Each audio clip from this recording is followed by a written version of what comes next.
So the next opportunity I had to speak with these people was at this seminar that Corning hosted at Stanford University, and we had all the chief technology officers from Microsoft and Verizon and Sharp Technologies and all these huge industry leaders, the kind of the leading innovators from those companies were there talking, and we got to present, you know, hey, we didn't have any solutions, but the submarine ports had a pretty interesting problem for them if they wanted to help us solve it. So they were all, as I said, extremely eager to help. So our idea was to create these partnerships that could really kind of bring to bear the billions in research and development that these companies are already spending.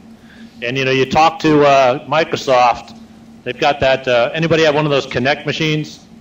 Right? Anybody have one of those Connect deals? You've seen them all, right, in the exchange. They sense your motion, and you know, so Microsoft's like, hey, look, don't get me wrong, I don't want to sell you any Connects, right? I could do all Connect machines, and we could put 50 of them on every ship and submarine, and I wouldn't even see it, to be honest, because I sell a lot of these things.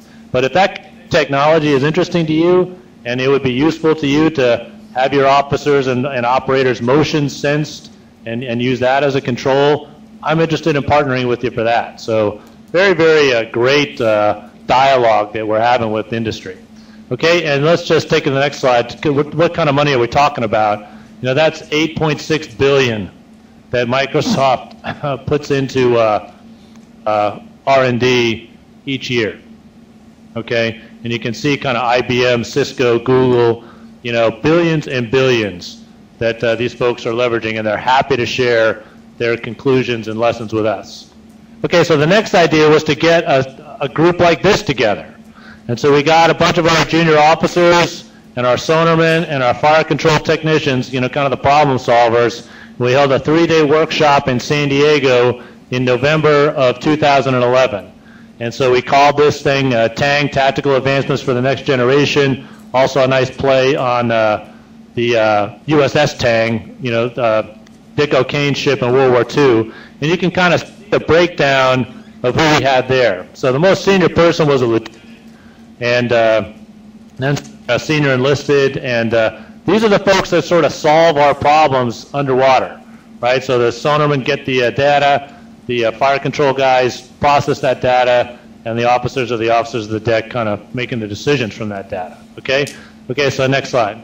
Okay, I'm not going to spend a lot of time on this slide except to show you that just like your innovator's guide here that Emma Kraft gave to you, when you bring a group like this together, there are some rules and some processes that can help you innovate. And so we had this group, you can see in there, IDEO, which are sort of, you know, world beaters in terms of generating innovation. They're the folks that kind of came up with the first handheld devices back when Palm was doing them. And they started with this idea of fast prototyping. Anybody heard of that, fast prototyping? So it's these things where they just say, hey, look, before we start to build, invest a lot of money into these things, let's just build one out of styrofoam or wood. And we'll give them to about 600 people. And we'll just say, hey, look, is it that you know, were you inspired to kind of go to your pocket and pull this thing out and put information into it? Is this something that will even work? And so they do this sort of fast prototyping, very low cost. And they learned a ton from doing that, just from these wooden and styrofoam shapes, in terms of what kind of Palm device would work and what kind wouldn't work, okay? So there's sort of this engine of innovation. It's not like you lock, you know, somebody in a closet and say, you know, you don't come out, Edison, until you bring me that light bulb, right? And so there's this way that you can help innovation along. And so we had IDEO kind of guide the teams at this TANG conference through this process. Okay, next.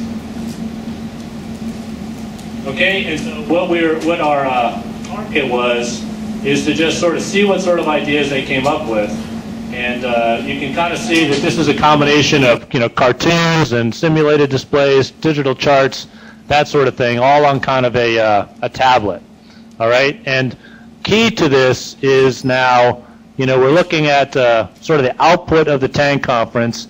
It's now, I think, January of 12. So 2 months later, we're starting to do fast prototyping on the ideas that came out of this conference in San Diego. All right, and then our target is to turn this around so that we can get it into a submarine combat system by FY13. Okay, so think about it. You go to San Diego. You're one of the folks that participated in this group. You have an idea. You kind of sketched it out on fiberboard and keys and all those sorts of things. And they go away, and in 1 year, your idea is showing up on the ship as the next generation combat system. And you can point to that and say, wow, that is something I thought up. And that's exactly what's happening. So some of these ideas are mature enough.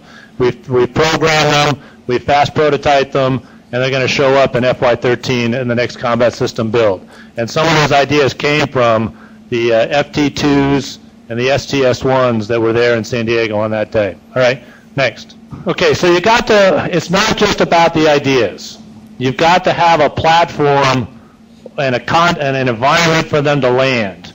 All right, so one of the things that helps us along is just, the USS Virginia, the new submarine, the control room is built for collaboration, right? So it's, that's the control looking down, and everybody's in one room, sonarmen, fire control, officers, navigators, everybody's there in this conference room. This is, for those of you who have been doing this for a long time on surface ships, this is big news to us on submarines because just ship design had parsed these groups out into different rooms. So the control room was designed for more collaboration.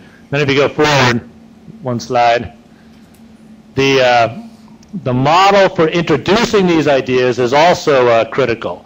So in the submarine force, we're on this advanced program build system where every other year we're refreshing software, right? We put a new software injection into the boat. And then so every even year, let's say we do software, every odd year we do a tech refresh in hardware, all right? And so we're constantly kind of keeping up with the latest processors, and that allows us to take an idea that is born today and have the flexibility, the agility to move that into a submarine combat system in 2 years, all right? So if you go to the next slide, this is kind of where we're looking, whereas before we had a lot of mil-spec equipment, government furnished, and you couldn't get it on board unless you bought it from the government vendor. Now it's very competitive. We use commercial technologies, very, very high-powered algorithms, and we are fast followers in technology. Again, we let the private sector lead here, and we are fast followers. And our goal here was we're getting the technology on board, but we're not getting the benefits of the design. So we wanted to be better followers in design.